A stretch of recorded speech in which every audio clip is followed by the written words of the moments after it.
friction. Okay. Now let's start the topic with force first. Okay. Now first of all, see, this board is it's resting on a support, right? It's stationary, it's not moving. Now suppose if I want to move the board in that direction, so what will I do? It's not that I will just say, okay, the board please move and it will start moving. It's not possible, right? So how will I move? I'll just push it like this, right? Now that means it's not that I have some magic in my hands. I'm applying something which is responsible for the movement of the board, right? So again you see, suppose you have a box or a suitcase on the floor. You want to move it from one place to another place. You will pick it up and then you will move, right? All of a sudden it won't start moving on its own.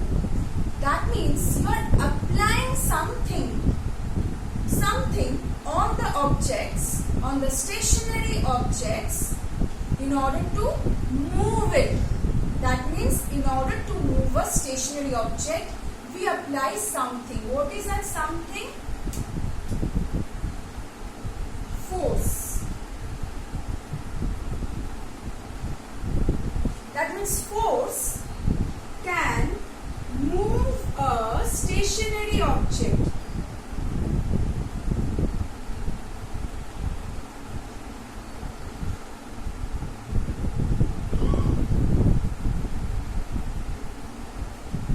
Force can move a stationary object.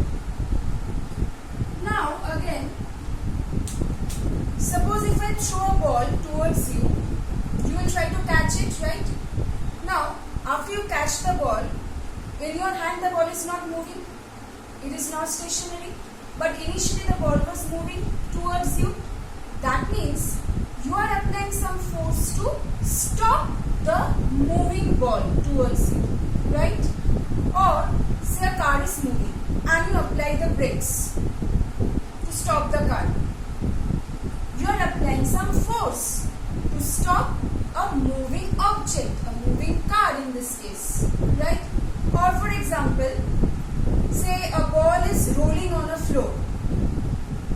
After some time you will find that the ball will come to stop. It's not that it will go on rolling for infinite time. Okay? So there is some force which is acting in the opposite direction in which the body is moving in order to stop the motion. Again, see, force can stop a moving object, right? Okay. Now suppose you are running, okay?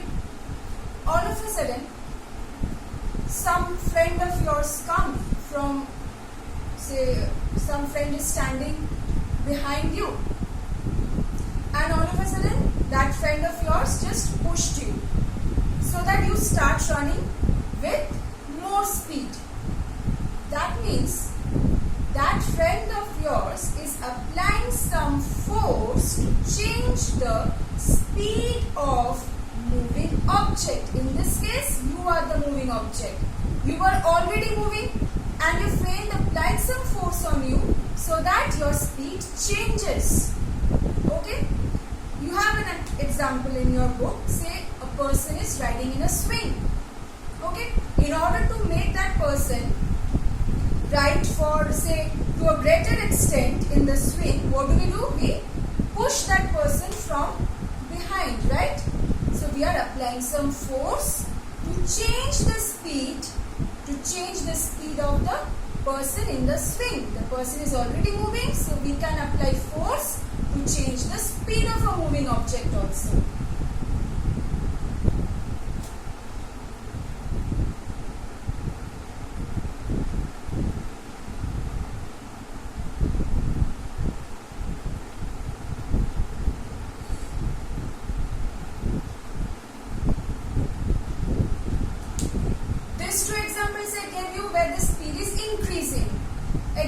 where speed is decreasing?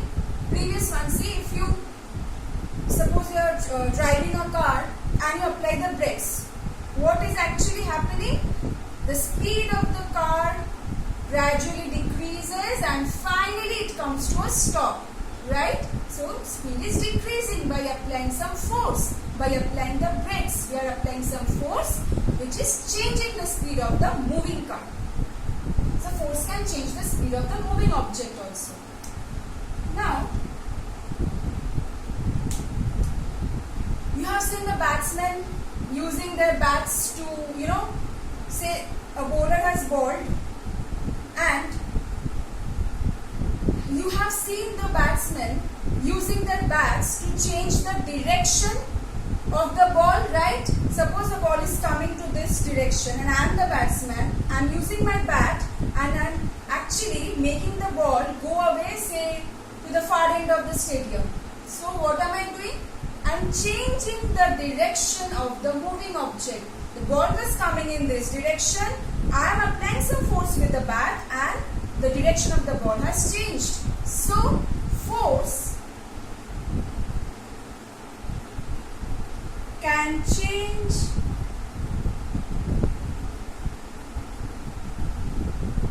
the direction of moving object.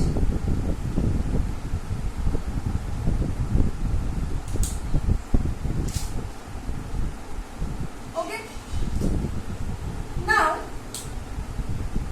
you all have made, maybe when you were small, you all have made say clay models out of clay. You have got, say, balls of clay, then out of which you have made different shaped toys. So what did you do? You applied force on that clay and out of that you made different shapes.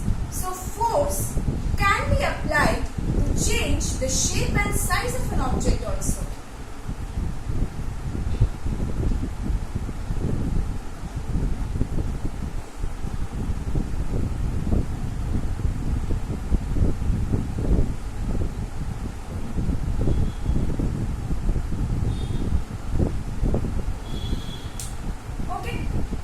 But one thing, force, by applying force, we cannot change the mass of any object. Because what is mass? Mass is a quantity of matter present in an object. It's constant. We cannot change it by applying force. Right? We can change the shape and size, but not the quantity of matter contained in it. Right? The clay model which you have made, maybe, you are giving different shapes. But the quantity of matter of clay which was present, that will remain same. Its mass won't change, okay? Point to be noted, force will not change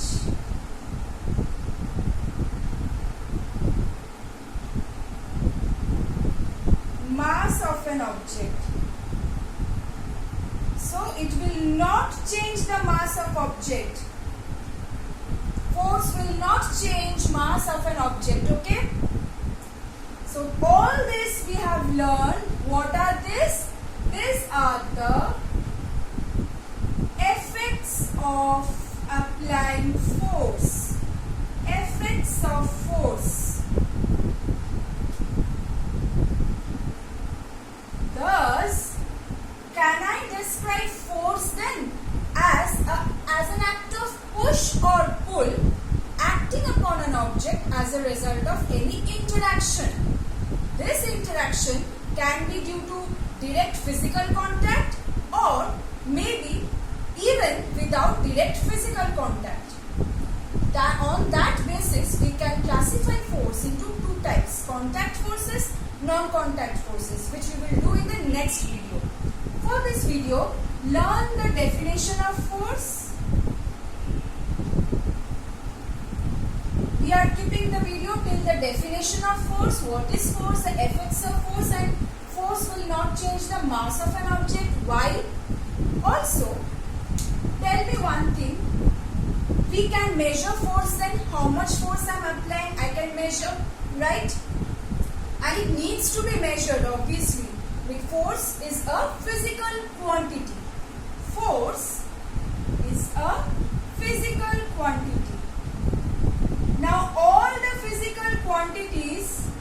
can be measured. So force can be measured. Then what is the SI unit of force?